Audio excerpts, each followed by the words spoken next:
Ayun at nandito na tayo sa may terminal. At iniwan na natin yung bagahe natin dyan sa loob. Bali nagbayad na ako ng $5. At pwede kayo dumaan dito. Pasyal-pasyal muna tayo dyan sa mga mall.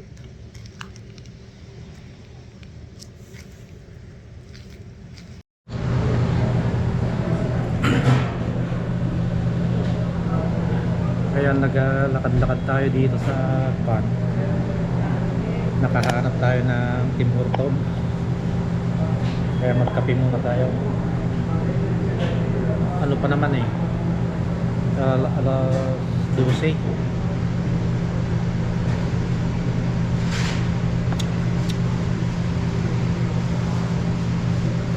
Pupunta sana ako sa Canadian Tire kanina. Yung dinaanan ko papalayo pala. Andun yung ano, andun ako kanina eh. Andun likod lang niya. Akala ko may kalsada dito. Eh dito ako dumaan. Dire-diretso wala palang paliko. Dire-diretso pala, walang dapat paganon na ako sana kanina para paikot doon. Kasi may kalsada doon kanina na dinaanan ng taxi. Hindi ko naman napansin na wala palang likuan dito. Napasubo tuloy ako naglakad. Yan o.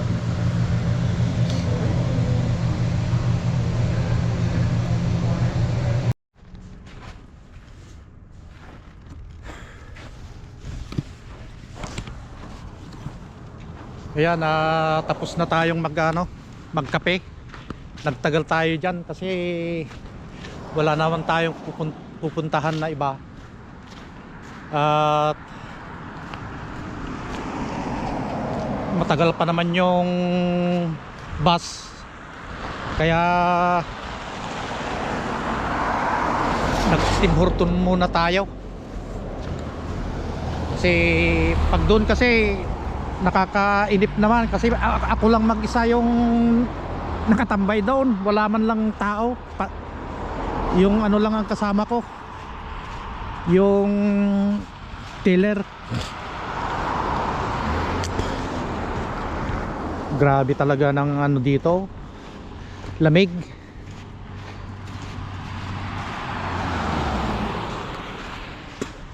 Doon sana tayo pupunta kanina, doon sa doon sa Canadian Tire para doon tayo maglakad-lakad sana, magtingin-tingin ng mga pwedeng bilihin. Kaya lang akala ko may daan dito papunta doon. Yun pala wala. Doon hanggang doon yun ang ano, stoplight, papaganon pa. Kaya ang layo yung nilakad natin. Doon pa yung ano natin, oh. Malapit sa stoplight, yung green na yon. Yung lamig pa naman. Grabe, oh. Yung mga natabunan na, wala nang naglilinis. Yung dinadaanan na lang ng tao saka kuan ang ano, may pumupunta dito na ano, anong kunyan, usa siguro, usa may ano siya, oh, yapak. Dito mayroon pa pala dito, di ko nakita.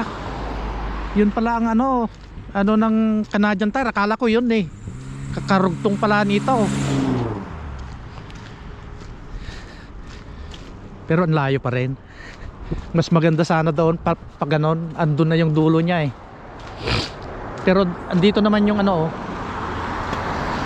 yung pintuan niya. Dapat sana tayo dyan, oh, sa expert mamili ng ano, anong oras na,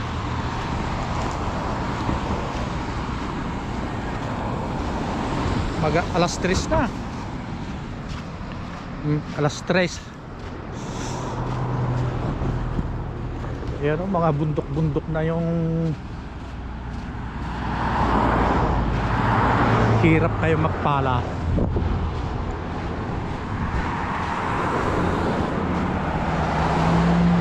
Oh, biro mo yan.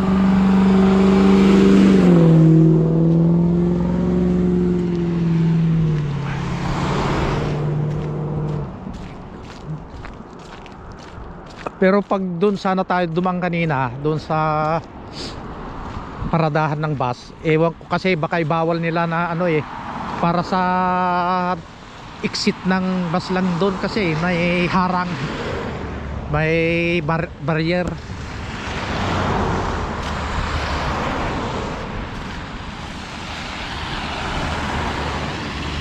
Sa susunod na ano natin, magdadala na ako ng sasakyan para ano, pag maagang darating, kunwari alas 12,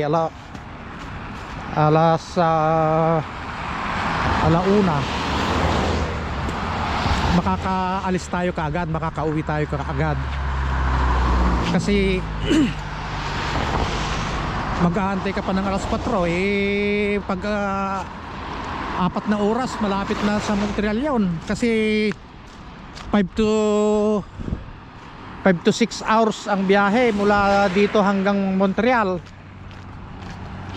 Mahigit 558 kilometers mula dito hanggang doon sa bahay.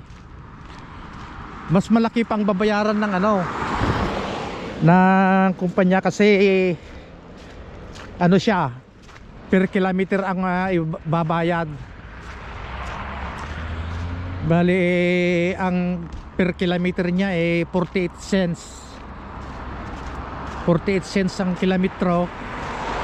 Ang mula dito hanggang doon ay mahigit 250. 250 plus 250 pabalikan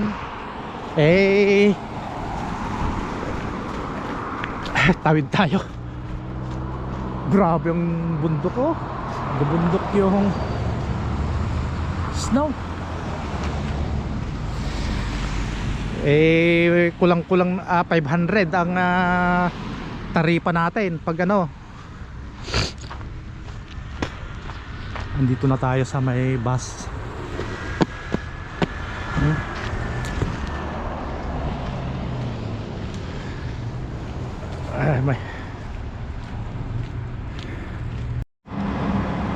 Iyan ang sinasabi ko kanina, pag dito tayo dumaan bawal kasi may harang kasi dito.